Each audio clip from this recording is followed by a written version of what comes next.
va se pencher à présent sur les devises et leurs cours. Philippe Lermy nous accompagne ce matin. Bonjour Philippe. Bonjour Roselyne. Vous êtes trader formateur et ancien chef trader d'une banque centrale. Philippe, on va d'abord évoquer les événements de la semaine à venir et on va commencer par les indices des directeurs d'achat en zone euro. L'expansion dans les services devrait s'accélérer. Oui, alors le mois dernier, le rebond des services a fortement surpris donc en Allemagne, et les économistes s'attendent donc à une stabilisation pour ce coup-ci. Alors le salut de l'euro-dollar vient justement de ces services, car le secteur manufacturier reste déprimé et les analystes donc anticipent que cela devrait donc à nouveau être le cas. Donc, voilà, c'est le service qui tire les indices en expansion. Alors la question qui taraude les investisseurs depuis pas mal de mois maintenant, c'est est-ce que le secteur manufacturier va enfin prendre le relais? En fait, il faudrait des chiffres super forts pour que cela retarde la première baisse des taux directeurs de la BCE, baisse qu'elle a préannoncée donc pour le mois de juin. Et on enchaîne avec les indices des directeurs d'achat aux États-Unis et le secteur manufacturier qui devrait rester à la limite de la contraction.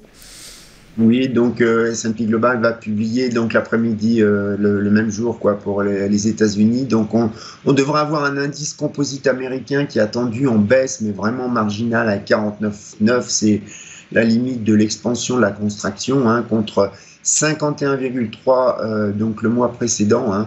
Alors, ce qui serait consistant avec ce qu'on a déjà vu dans les indicateurs, ce que nous disent les indicateurs régionaux. Alors, avec la révision de l'indice du sentiment des consommateurs américains qui sortira, lui, vendredi, ce sera le seul chiffre américain relativement important de la semaine. Et on poursuit avec l'inflation au Royaume-Uni. C'est un chiffre qui est attendu à un niveau jamais vu depuis août 2021. Oui, donc ça sera le vrai chiffre important de la semaine pour le Royaume-Uni. Donc elle est attendue à 2,1%. Alors je vous rappelle qu'en octobre 2022, le plus haut c'était 10,1%. Donc c'est un niveau qui serait jamais vu depuis août 2021.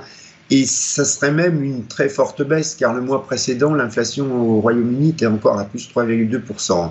Alors attention, parce que cette baisse, en fait, elle est due principalement à un phénomène technique, à savoir la réduction de 12% du plafond de l'Ofgem sur les prix de l'énergie payés par les particuliers. Alors pour rappel, l'Ofgem, c'est l'autorité de régulation de l'énergie donc en Grande-Bretagne, qui a instauré un plafonnement des prix pour protéger justement les consommateurs contre les factures excessives dans l'énergie.